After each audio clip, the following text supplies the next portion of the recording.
Liksimiz davamlaştırmıyoruz hürmetlik vatandaşım. Jungo. Yaponiyanın katağını deslep Amerikaga uruş ilan qilishi mümkün mü?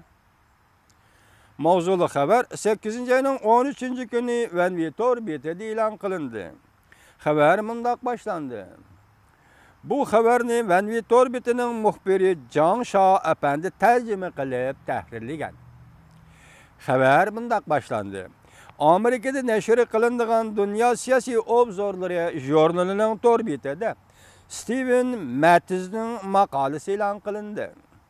Maqolada mundaq ko'rsatildi. Amerika Qo'shma Shtatlarining o'tgan asrda bosh ko'targan bir Osiyo davlati bilan urush qilishi albatta Yaponiya qarshi elib borgan Tinch okean urushidir.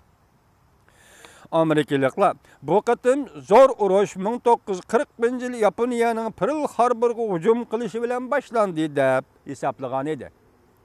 Yani dünyaviy urush, zo'r urush to'g'risida Amerikaliklar Yaponiyaning Pearl Harbor portiga hujum qilish bilan boshlandi deb hisoblagan edi.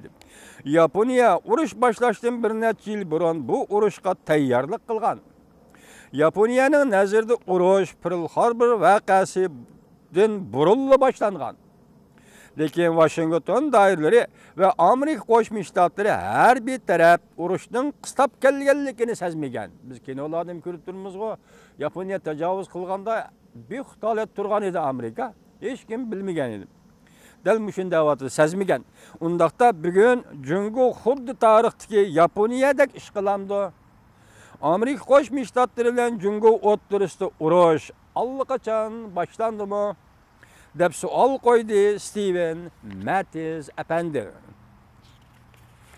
Bir necha 10 yildan beri sani intayin ko'p bo'lgan Jungoning armiyasi, lekin qurollanishi qaloq bir armiya bilan chet elning tajovuz qilishini cheklash bu Jungoning bexatarlik nishoni bo'lib kelgan. Jungo iqtisodining 20-30 yildan bir uçqandak taraqqiy qilishiga ergishib, Jungo armiyasi sifat va texnika jihati zo'r darajada o'sdi va taraqqiy qildi.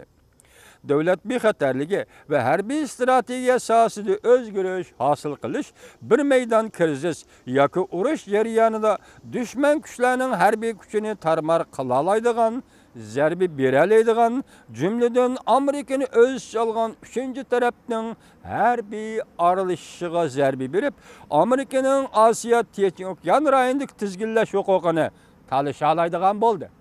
Demek bugun Xitoyning armiyasi 30 yil, 20 yil taraqqiy qilib musholga keldi deydi Steven Mattis efendi.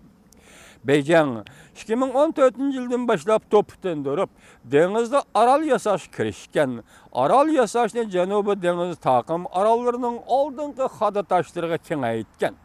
Amerika strategiya olimlaridan Bonnie Gleiser mundaq ko'rsatdi.